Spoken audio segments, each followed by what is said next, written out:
Hi, everyone, and welcome to the Success Codes podcast. I am so excited you joined me today. I have a very special guest, and I feel a bit naughty that we're going to be giving a sneak peek to her event. But we're going to dive right in. Her name is Anna Kowalska. She's a purpose and prosperity leadership coach and mentor, and she empowers women to embark on a prosperous, soulful journey to serve and speak their purpose. Mm-hmm. So welcome, Anna. I'm so excited to have you here today. Thank you. Melinda, I feel naughty. I love it. We're going to be naughty. Let's be naughty. Well, I was prepping and I was like, oh my gosh, there's 18 speakers and I'm going to ask her to share not only about the event, but the speakers. And so I'm going to get a little sneak peek too. So Yes. So exciting. Mm-hmm. Yes. So Anna is the host, the founder, the creator of an event, an online summit that is happening starting December 11th. And there's, again, 18 speakers. I am one of them. I'm so excited. And it's called Sacred Success Salon. And I just want to dive right in because I was so honored that you asked me to be part of this. And we had such a fun conversation. So and my video comes out on December 13th. And I wanted her to share with everyone about the salon, how she got started, and we'll kick it off from there and see where our intuition guides us. Yeah, I love it. Perfect. So Sacred Success Salon. First of all, let me just tell you this little funny thing about it. When I created the salon, people told me, most people will not understand what it is because when you say salon, people think a hair salon. I'm like, no, the sophisticated people do know that it's a salon. A salon is a space where people discuss important topics of importance, right? Yeah, and you do it at a hair salon too. Yeah, that's very, very true. So true.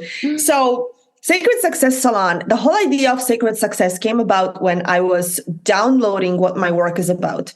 And I always knew that it was merging of the sacredness, of the spirituality, of the untouchable parts of who we are, and the tangible 3D experience of life. Because I knew how to create the 3D, but it was always missing something. And it was missing soul, spirit. It was missing energy. It was missing divinity. That's where I started to learn what that all meant. And I kept it separate. I said, wait a second. What was missing in the 3D, meaning with the money and the success that I created, what was missing was me. The essence of me. That's where the whole sacred success came together. And it was an expression of when all of you is in something, when you enjoy a beautiful life, a beautiful business, living where you want to live, doing what you want to do. Doesn't matter if you're a multimillionaire or not, as long as you are enjoying where you are, who you are, how you live, what you create, who you serve, you are successful. Yeah. So I started to create that business. And then, of course, part of creation of a business is the whole idea of, well, how will I market it? And I was trying all the traditional ways. And then I always was drawn to, well, first of all, I used to be a hostess in a restaurant like decades ago. And I remember saying, if I could make money being a hostess, I would, the kind of money I wanted to, I would do it for a living. Now, at the time, I didn't know that there actually are restaurants where hosts do make very good money. I didn't know that. I didn't know that either.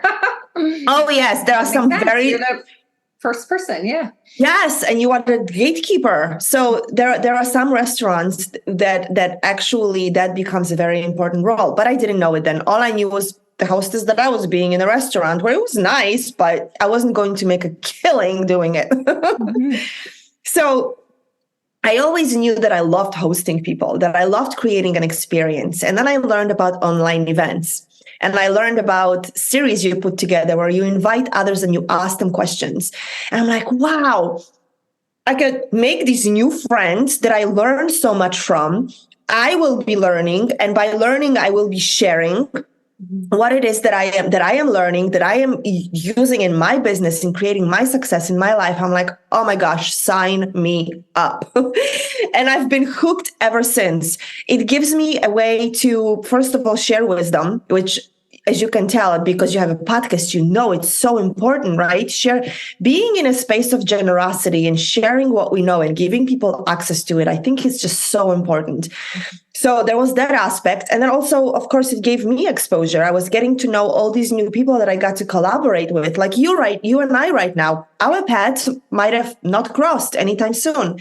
So Sacred Success Salon, it's in its 17th edition. We have interviewed almost 300 guest experts because every series has anywhere from 10 to, we even had a series with 45 speakers. Girl, how do you do that? Oh my gosh. You know what happened, Melinda, when COVID started. So I already had one. I was already planning a series, and then COVID started.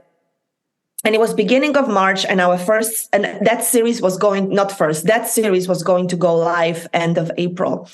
And as soon as the whole shutdown started, I said, this is the beginning of something that we don't even fully understand. Not just because it's a shutdown. This is not going to be a day or two. This is a whole new demarcation of where we're going as humanity. And working on a spirit level, we saw that, right? Like I saw that, I'm sure you saw that. I said, I get to bring in as many people as I possibly can and make sure that people can tune into something that's productive and inspiring and filled with possibility.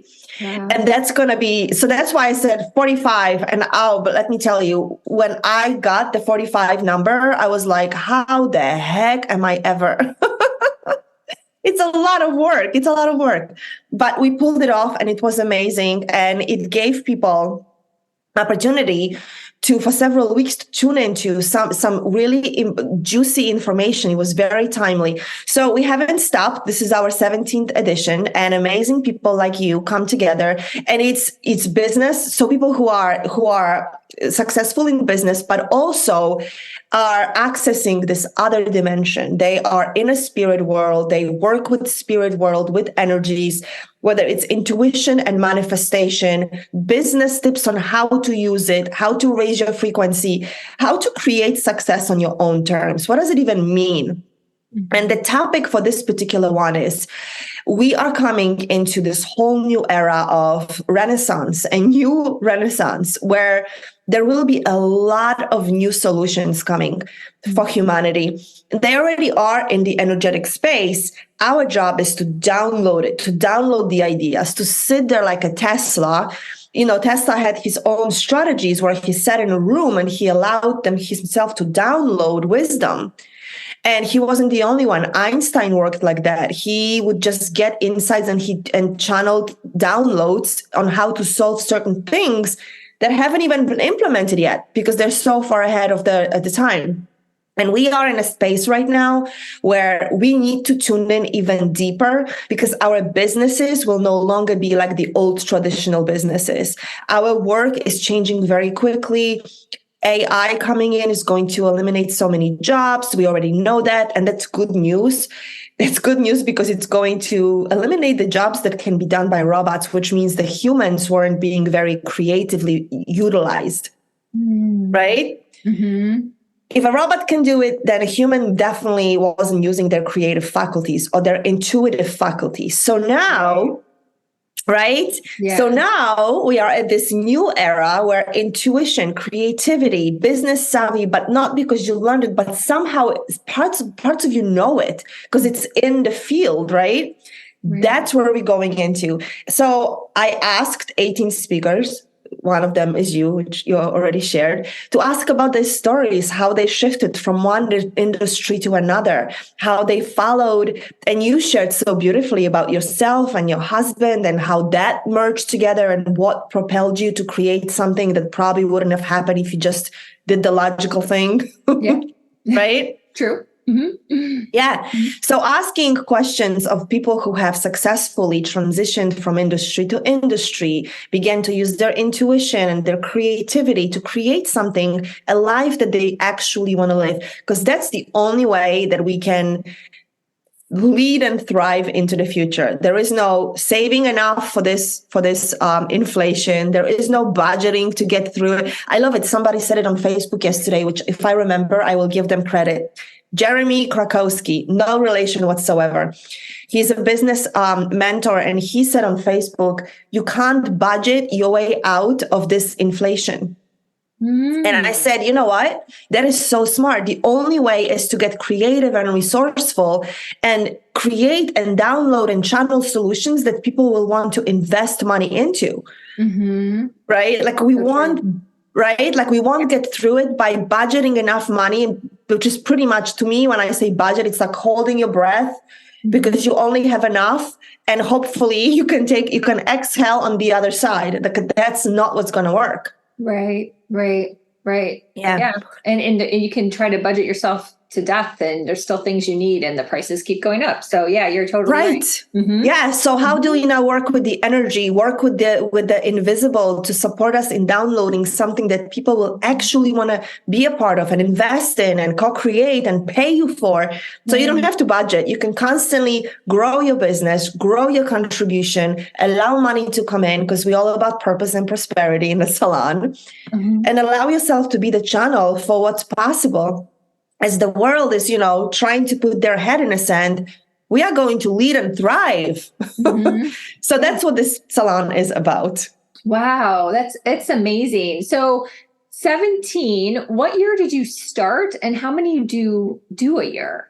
Oh my gosh, every time I'm asked this question, I make up the answer. I think I started in 2000, because I'm like, I don't even remember. When I first started, I was doing 3 a year. This year, this is our third one. So about 3 a year, but there had to be some more because I started, I think, 4 years ago. I'm pretty sure I started 4 years ago. Wow. Yeah, I'm pretty sure I started 4 years ago. Yeah. So you started then before COVID. So yeah, when COVID came, it was just a great platform to relate. Absolutely. So that's amazing. That's amazing. One thing I really want to give you kudos for, and feel free to share a little bit about too, because that's my audience is, busy, successful business people looking for, what's going to work, right?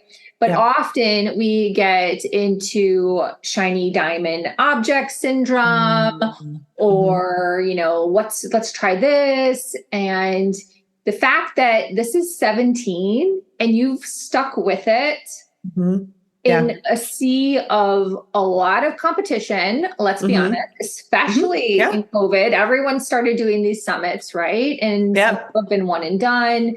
I feel like I've seen less of them, which is fine, because that means that some people tried it wasn't for them. Major kudos to you for staying the course. Thank you. Can you share about that? In terms of persistence and building your confidence, anything in that, I think is just really, really insightful, because you're the first person I know that has done so many of these summits. It's amazing. Yeah. Thank you. And I don't plan to stop either. We already have plans for next year, for 2024, for the next 2 to 3 series. We already have them lined up, the titles, because we always speak about the same. The conversation is always the same: how to be on purpose and prosperous. How to live a life on purpose where you are expressing yourself, who you are, doing what you love, while also making really awesome money. One does not have to exclude the other, which is how a lot of people operate, right? So we are consistent with that umbrella as well. And one of the things was that I feel it makes me happy, even though it's work. But when you do 17, we have a certain rhythm, even though right now, I think it's my 3rd or 4th assistant. So in the last few years, 3rd assistant that I've changed, because, we hire new people. I have a system in place. So I can hire somebody who's never done it, and I can give her a list and she goes and does it. She knows what to do. I know what to do. Now, as far as persistence, I am very persistent. I used to be called stubborn until somebody told me, no, actually, that's persistence. I'm like, oh, I like that better. Yes. I found something that worked for me. I found something that gave me, again, access to collaboration, which is a powerful value that I live by. Collaboration is the future. And by creating a summit, I get to do that. I get to give exposure to others while also creating my exposure. So I believe that when we find something that works, we make tweaks. Like sometimes we'll do the live series, sometimes we'll do, more speakers, sometimes less.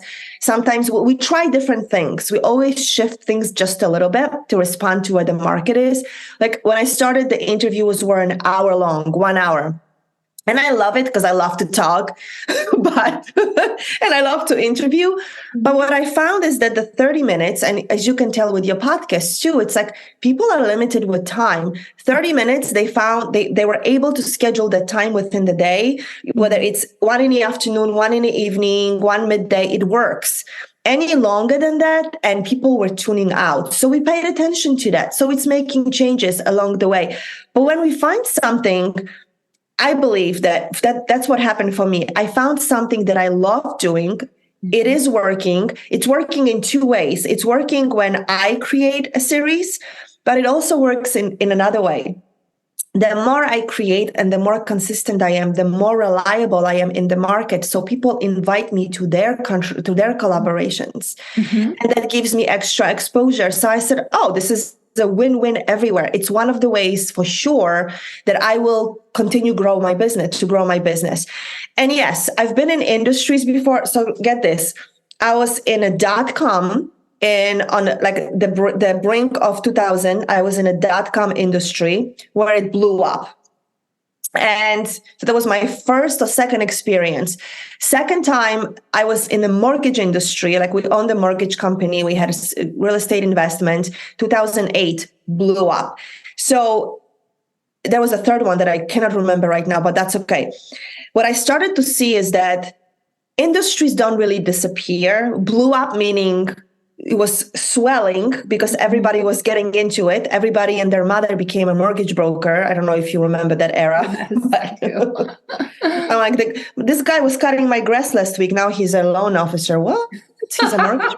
I love it. Not to take away credit from people who are smart and should have been doing smart work, but I realized over time that there will be the busts, right? Like everybody will jump on a summit wagon because it's popular and they think it's the way to go.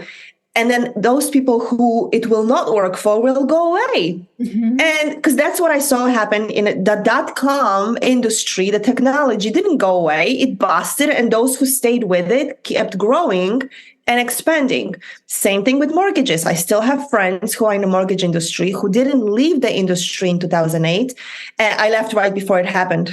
I think I knew something. But there were people who stayed in and now they're thriving, and they've been thriving. Why? Because they knew this was a place for them. They trusted themselves and stuck with it. So when it came to coaching industry, and I've been in the coaching industry for well over like almost 2 decades now, 15 years or something like that. There have been so many times where people said, that's it. We are reaching the busting where it's gonna blow up. It's gonna 7 years ago, people were saying it. That's it. It's gonna explode. It's gonna bust. It's gonna go away. And in the moments I was like, am I in the right industry? So when I asked myself, is Summit the right thing to do? Well, first of all, coaching industry is still somehow growing, right? More and more every single year. They're predicting it's going to grow that much more in 24. Same thing with summits. I don't think they're for everybody. It's a marketing avenue that if it works for somebody, you stick with it.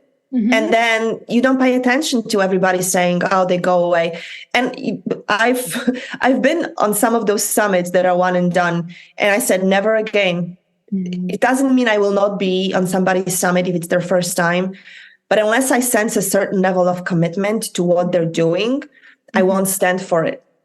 Yeah. Right. That's a good way to look at it. Yeah. I appreciate that insight. Yeah. I know I went through a period of feeling like I was spinning my wheels, being on all these different podcasts and summits and different things. And none of those people kept creating. Their podcast fizzled, after 12, because podcasting is a very similar thing that people get excited. They jump in, they're like, yeah. And then they realize it's not an easy road. No. Like takes a long time to build an audience, figure things out, and they quit. Yeah. So yeah, I was with you. I kind of went dark on doing things for a while. I was like, I'm just going to like be by myself for a while. So yeah. It takes commitment. It really takes commitment. And anything that anybody who's watching, who's created anything, my business shifted. This is really good. My business really shifted in a coaching industry is when I started to just take it seriously and know that it's not a game for the next end of the month or the next launch or the next summit. I said, wait a second, this could be for life. Right. I mean, I'm a trainer in transformation now, which has been a very intense work that's on top of what I do in my business. And I'm like, this could be for life. So it doesn't mean that everything we create is for life, but to take something seriously and to stay committed to something, that's when we really truly can master the skill. I mean, I can now, what's the word? I can lead a powerful interview and create a powerful series with very little prep work, but I can only do it because I've done 16 series before. I've interviewed almost 300 people live. We only edited maybe 3 videos throughout the whole time. And it's because there were tech issues. So and I pride myself in wanting to do a good job and represent my guest experts, powerfully, but it's a commitment to a craft, and that never gets old and that never expires. So when the industry busts, when it reaches a certain level and everybody scatters and they go back to mowing the lawn, going back to the guy who became a mortgage broker. I know he went back to mowing the lawn, mowing his own loans. It doesn't matter because we are the ones. If you committed, if you are persistent, if you may go dark, you may retrieve a little bit and say, "Let me regroup." Right? I call it, "Let me regroup." Yep. I regrouped. I was like, just taking a little break, but I still did my thing. But yeah, I just regrouped on being on all the appearances. Let's say, yeah, and I do that too. I mean, I get into those periods where I'm like, wow, I promoted that person and now they're taking a 6-month sabbatical. I'm like, but what about the people who that I gave word that this is a person that they should work with or they should be in a community with? I'm not okay with that. So, right. Mm-hmm. So we get smarter, and that's what happens. Then we know we can start sensing who are the people who are really committed, who are really going to be in it, who will do the right thing for the people who we invite into the collaboration. So it's values, it's character, it's stick-to-itiveness. It is not relying on what the market is doing, because that's another thing, like you said, people tend to do. What's the next shiny object? Let's jump on Threads. Threads that I opened the account, but I was like, yeah, that's energy and time. And I want to be smart about energy and time. So let me keep putting it in the places where I know I will stay committed to versus a platform. I don't know if what was the platform that started that was just audio? Oh, there was Wisdom and Clubhouse. I think Clubhouse still around, but Clubhouse was the first one, and then Wisdom came like after that. Yeah. I think Clubhouse is around, but I don't hear about it anymore. But for a while, everybody was talking about it, right? Yes. I think it's still around because I do hear it mentioned, but it's not like everybody is utilizing it. People tried it and then jumped off. Yeah. So, and sometimes we may not know what the thing is to give energy and time to until we actually jump into it and say, you know what, that didn't work out the way I wanted it to, but what can I learn from it? Mm-hmm. But for me, with Sacred Success Salon, it was love from first sight, from a first hello. I love that. That's cool. Yeah. And I love meeting people like you and having an ability to not just say, hey, can we get on Zoom and talk? No, can we get on Zoom and talk about something that matters so we can share and have other people join the conversation so we can contribute while we're also talking about things that we love to talk about. Yeah. Right? Yeah, exactly. That's why I was like, we need to jump in right away, because otherwise you and I will end up like talking on all these things that need to be recorded. So yes, totally. So good. Totally. Yeah. And, I think too, that's really important for people to know, which I take from what you do, and I feel the same way, is planting seeds. So all of your 17, plus again, what you mentioned, how you then guest on, other people's summits, or obviously on this podcast, you're consistently and purposely planting seeds. And it's really amazing, because I think as entrepreneurs, we get discouraged if things don't happen right away, right? Yes. And then all of a sudden you're just like, oh my gosh, some seeds are growing. I mean, I had it just the other day, someone that used to come to my meetup back in 2019. Oh, wow. Called me about business consulting out of the blue. She actually messaged me, and then we ended up meeting and having a conversation. So I'm sure you experienced a ton of that. Yeah. It's funny. So I did meetups, because meetups were great. I think they still exist. I actually just yesterday, this is so funny, Melinda, just yesterday I tried to log in. It wouldn't let me, and I have to reestablish an account. But meetups were really popular. It's so funny, because I'm going to one on Sunday. A friend of mine in Miami are going rowing. So yes, anyone out there looking to make friends, activities, go to ship.com. It is still a great site. So yeah, yeah, and absolutely true. I mean, I have people who will become my clients and say, I knew I wanted to work with you, but I needed to see some things. And one of those things was consistency. So I send out an email every single Monday, and I've been doing it from the first, this is good.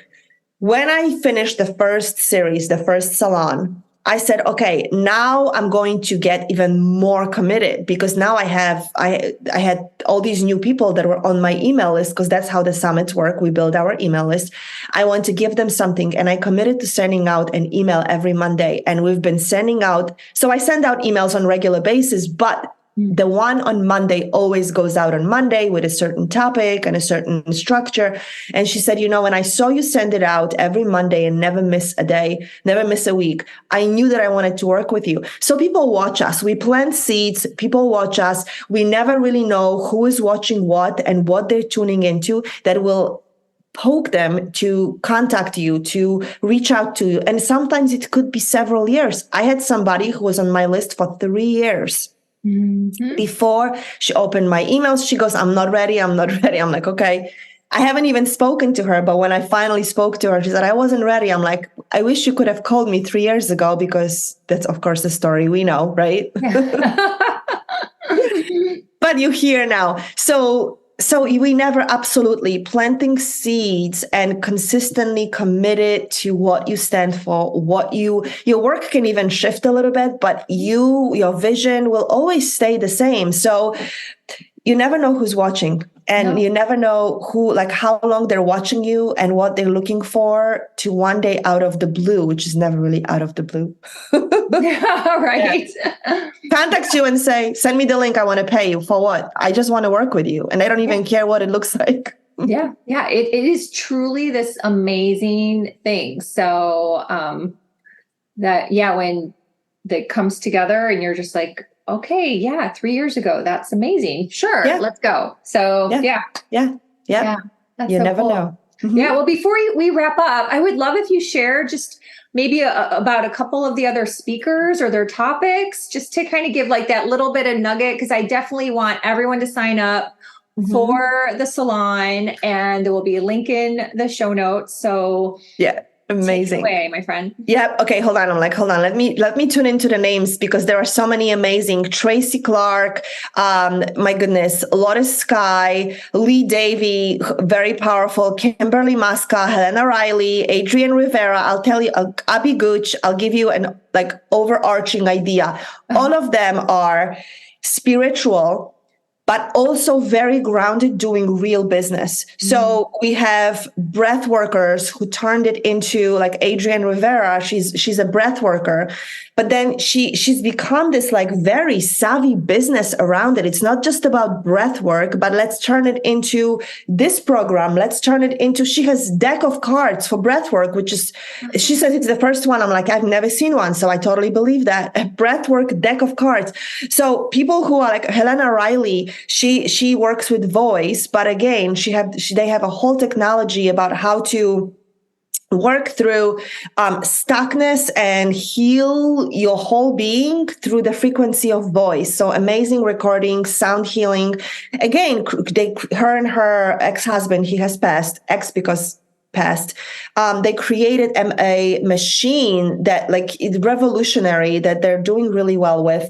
And she as well is creating these all other avenues with her business. Lee Davy, he is, my goodness, he's somewhere tropical. He's created this whole community, which he talks about in an interview. It has taken many revisions over a decade. But he finally is tuning into the core of his work, which took twists and turns, and he had to recreate it, always doing powerful work, impacting many. But finally, he's like, wow, this is about this piece. And when this came together, I knew exactly what it had to be. So it's about building community. Yeah, it's that's cool. Really, yes. Kimberly Muska, who was really successful on Wall Street and turned into, oh, hold on, I'm spiritual. I'm going to now do what? She started getting downloads and turned into working in a spiritual realm, taking her Wall Street savvy and supporting spiritual business owners in being grounded, being tactical, being strategic in their business, which is what a lot of spiritual business owners need, because usually it's this energy of the etheric energy that's overpowering, and we get to ground it, right? So really amazing speakers. We speak about intuition, practical ways to so many. Oh, this is so great. We just recorded an interview this morning. We have 2 more left, which I'm so excited about. Jennifer Longmore, we're recording tomorrow. She has become a channel and started to speak to, she's channeling an entity. Okay. And she's been in a salon several times, multimillionaire, very successful, used to be a forensic detective, all of a sudden turned into a spiritual wisdom.